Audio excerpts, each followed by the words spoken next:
This video is brought to you by patreon.com/worsttake. Get access to exclusive live streams and Discord servers, on-screen shoutouts, and early access to some videos when you join now. Help make sure that we can continue to make content like this by supporting the Patreon. Links are in the description down below.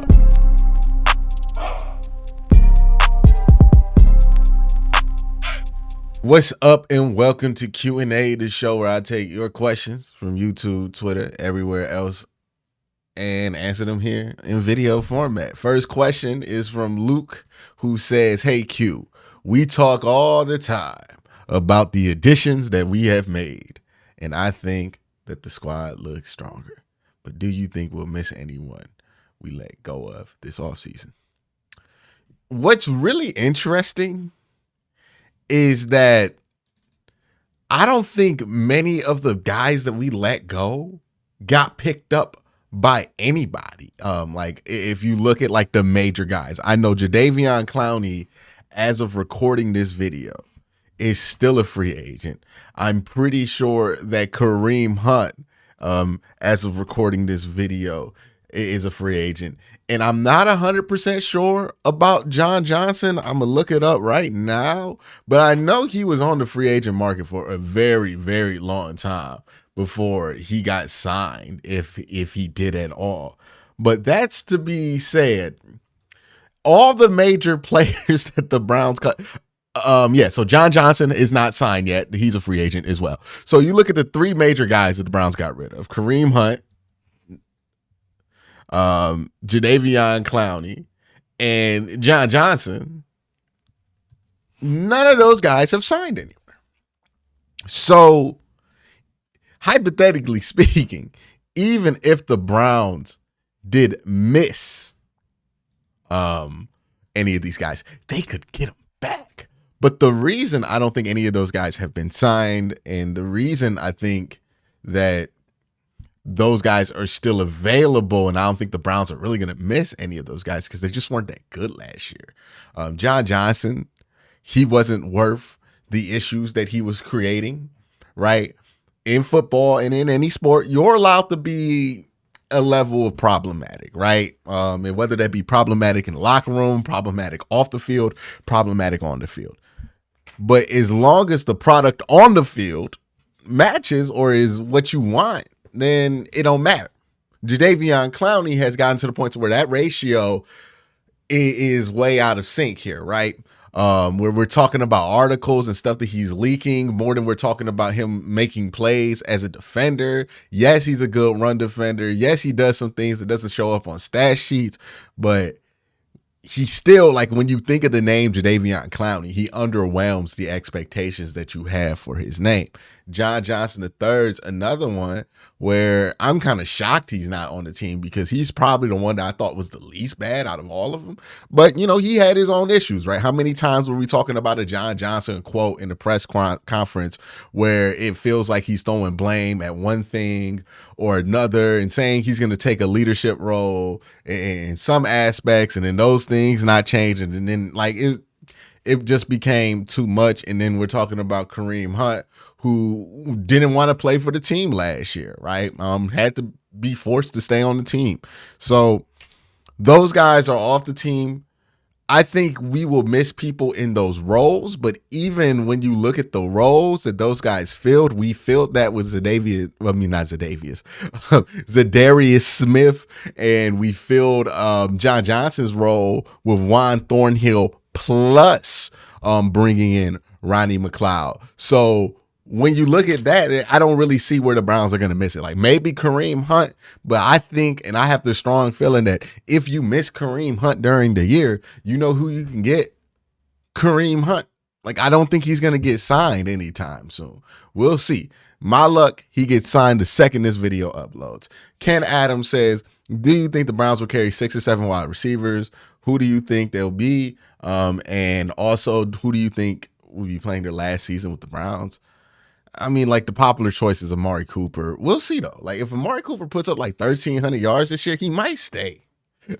Like, so I wouldn't say that's a guarantee, but you're definitely, like, for this year, Amari Cooper, Elijah Moore, Donovan Peoples-Jones, Cedric Tillman, David Bell's probably not going anywhere, so we're already at 5. I feel like I'm forgetting somebody, so I have the 2 draft picks, David Bell and Cedric Tillman. I have Peoples-Jones. I have Marquise Goodwin. That's 6. And then 7, do you keep Anthony Schwartz or somebody else? You'll probably keep a 7th wide receiver, to be honest. So whoever that 7th guy is, and as much as I don't think it's going to be Anthony Schwartz who makes the team, there is a chance that he makes a team, and I wouldn't be that surprised.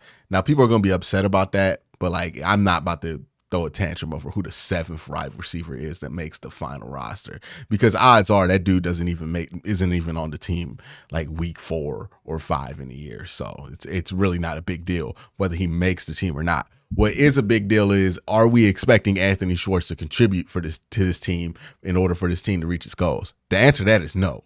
So whether he gets cut or not, it's pointless. It don't matter. He could be on the team. He's just not asked to do much. Maybe he's going to be asked to be a gunner or something like that. But Praise the Sun says, do you see any team in the AFC North being under 500? I think it could finally be Pittsburgh's day. Thanks for the Q&A. You know, I think about this, and if Pittsburgh were in any other division, I wouldn't say this was an under 500 team. So I don't think they're going to be under 500, even if they're in the AFC North. Like, the only way you can predict that is if the AFC North just completely demolishes Pittsburgh. But I don't think Pittsburgh's a bad team.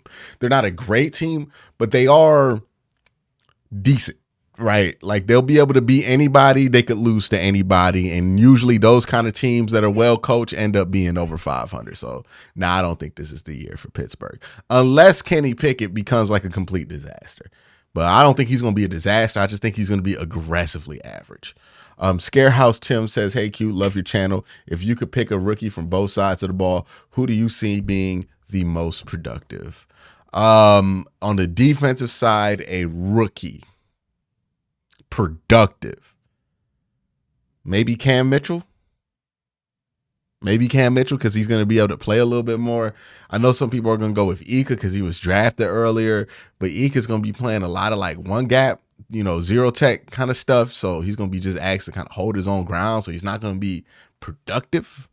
But I think we're probably looking at Cam Mitchell being the most productive. Now, I don't know what that looks like. That probably doesn't look like much production. On the offensive side of the ball, probably Cedric Tillman. I wouldn't be surprised if it was Cedric Tillman. So we'll go Cedric Tillman. The next question comes from Donut Nick, who says, do you think that both Elijah Moore and DPJ could play well enough this season to get extensions, and who is more likely to get extended? Okay, if Elijah Moore and Donovan Peoples-Jones both play well. Now, I don't know what Elijah Moore's contract situation is. I believe he has 2 more years left on his deal because he was in his 2nd year in New York, so he has this year and next year. So I don't know if you have to worry about their contracts in the same exact year. But if I'm the Browns and I'm looking at who I would keep, Elijah Moore or Donovan Peoples-Jones, it's not even hard. If they're both equal, like if the production is both equal from both those guys, it's not hard, in my opinion. You keep Elijah Moore. That's not a disrespect to DPJ. It's just Elijah Moore has a skill set and is a type of receiver that's a little bit harder to find and that you don't have a surplus on this roster. When it comes to DPJ, as good as DPJ is, I think you can develop David Bell to do what he's doing. I think you could develop Cedric Tillman to do what he's doing. I think that it's not super hard to find somebody who can fill that role if DPJ prices himself out of it. So all things equal, if you had for whatever reason to pick one wide receiver or the other, it would probably be Elijah Moore, because what he offers and his skill set is just a little bit more rare than what DPJ offers. Because as good as DPJ is and as talented as DPJ is, you have guys who can do or provide his services on his roster, or that you will at least hope can provide those type of services on this roster. But Elijah Moore is either him, Marquise Goodwin, who's like 31 years old, or we talk about Anthony Schwartz again. So I would say Elijah Moore would be the more pressing one there. Brandon Goodman says, hey, Q, not sure if I've missed the video on this topic, but how much of Denzel Ward's regression last year was his fault versus how much of it wasn't? Players need to be held accountable for the performances or lack thereof, but I don't think it's always black and white. Sometimes people make it out to be. Do you have any legitimate concerns on whether he'll bounce back or not? This has been something that hasn't been talked about much, but I do think there are some concerns when it comes to Denzel Ward if he's ready to be Denzel Ward, because Denzel Ward, quiet as kept, injuries have kind of kept this conversation away from it, but he's been inconsistent even when he's been healthy, right? There have been stretches where he's healthy, he's playing great. There have been stretches where he's healthy and he's not playing great at all. He's been a streaky receiver. I mean, not a streaky receiver, a streaky DB. When he's at the top of his game, he's as good as anybody in the NFL, but when he's not, he's not. Now, the question is, was the coaching part of the inconsistency with him? I think it would have contributed to some of it, but not all of it. And this is what I mean, and I'll touch on this with the question I see later on.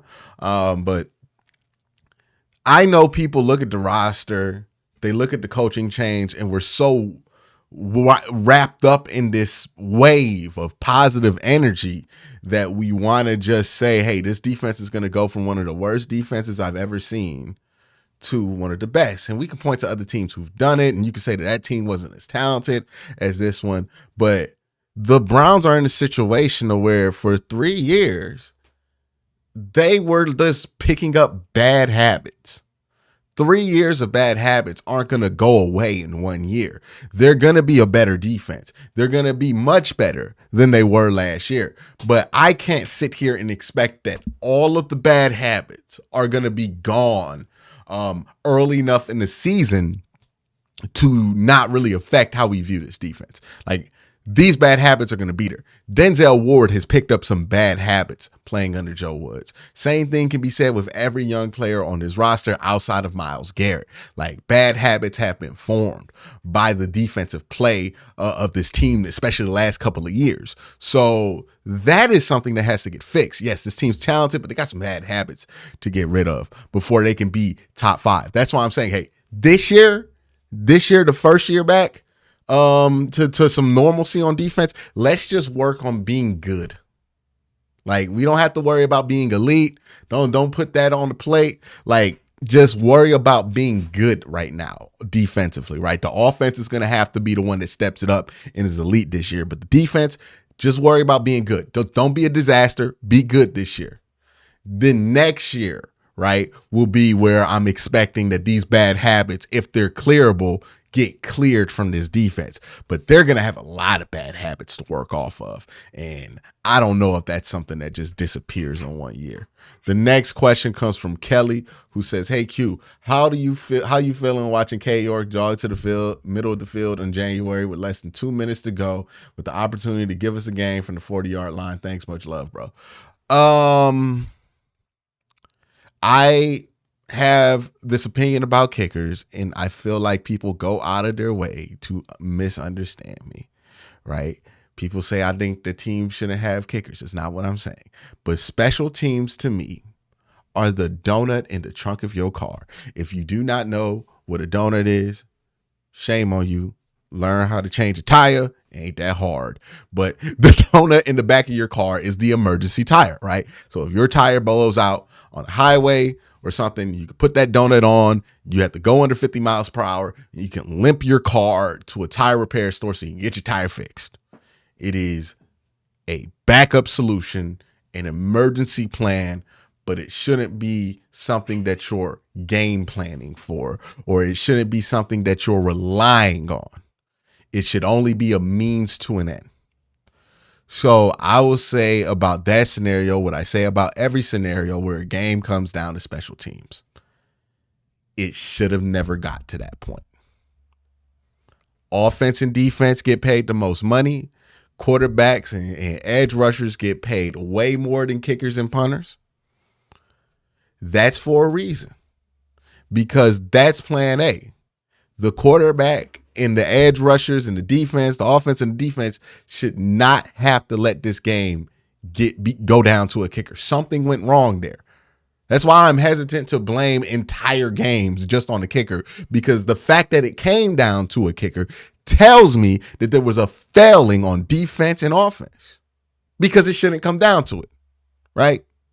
If your donut pops because you were going 60 on it, you can't blame the donut. The donut's being a donut. So I hope that analogy stuck with some of y'all. But anyways, when I think about that, that's what I think about. It shouldn't come down to that. We shouldn't be trying to get to the 40-yard line. We should get that kicker to the 20-yard line. If you got to kick a field goal, we should get that kicker to the 30-yard line. But a 50-yard field goal at the end of the game, it is what it is. If he makes it, cool. If he doesn't, it should have never got to that point, right? That's what I think about that. Do I think Cade York's going to be able to make it? I don't know. But at that point, I just don't care. Like, it is what it is. Either he makes it or he doesn't. But the blame really ain't on him. The blame is on the factors that led it up to only being on Cade York. Why did Cade York have to kick a field goal to win the game? Because that's the offense's job to put more points up, and it's the defense's job to stop the points. It should not come down to special teams. So that's what I think about it, right? That's when I say special teams doesn't matter, is because if you lose a game and you're blaming special teams, you're blaming the wrong entity. It's offense and defense that causes special teams to be at the center of a game. But if you're looking at special teams and that's the reason you feel like you won or lost, unless like the punter fumbled 5 punts or did something crazy, it's on the offense or defense. So that's where I'm at with kickers and all of that and special teams. And I think people think I'm just like, I just hate that kickers exist. No, I just don't like that we focus so much on the emergency exit plan when this team underperforms, instead of focusing on what broke down with the main part of the team. You know what I mean? Like, well, I'm gonna sit here and just blame Cade York for every game that we don't win because he didn't make a field goal. Like, there are times where it's like, hey, if there's a reasonable field goal, a 30-yard field goal, well, not a 30-yard, like anything but under 40. Okay, if Cade York misses that ain't on anybody but Cade York. But if we're asking Cade York to make 50-yard field goals to win the game, something went wrong. We shouldn't be asking our kicker to make 50-yard field goals. It would be nice if he could, but it shouldn't come down to that. You don't pay Deshaun Watson $230 million. You don't pay Myles Garrett $200 million to sit there and watch Cade York kick a 50-yard field goal at the end of a game. It should never come down to that. That doesn't mean it won't, but it shouldn't. And if it does, and if that kick doesn't go in, that's somebody else's fault that kick even had to happen on the defense or on the offense. So there's that. But anyways, Ashton says, hey, Q, with Kareem Hunt gone, most of the running on Nick Chubb and occasionally Ford, would that open up the playbook for Watson to get a good amount of running plays this season? I don't think people understand, man. Watson's going to be the number 2 rusher on this team.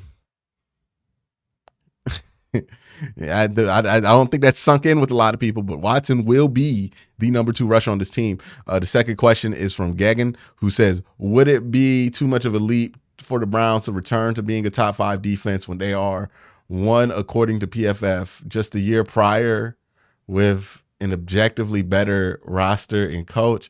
The Jets went from 31st to 1st in a year. For perspective, yes, it can happen. That doesn't mean that just because the Jets did it one year, we should expect it to happen. That's what I'm fighting against. I'm not saying that the thought that the Browns could be a top 5 defense is a ridiculous one. I understand where that thought comes from. But the expectation, okay, the thought is fine. The expectation that they should be top 5 is ridiculous because they're not in a position to expect anything but just to be decent. Yes, they're talented.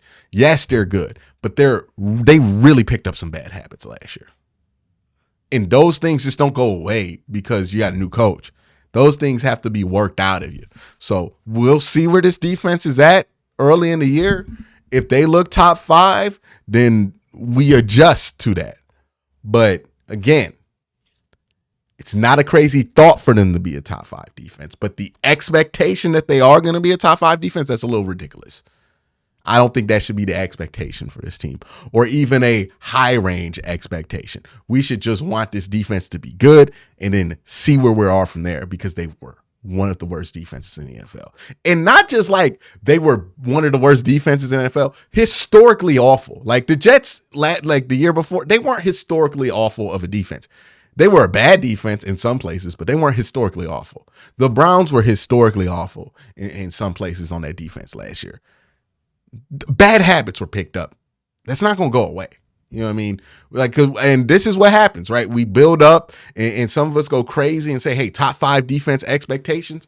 And then the season starts and we're like, why are we still having the bad habits that we had last year? It's because time factors into this equation, right? These aren't going to go away just because they practice a couple times with a different coach.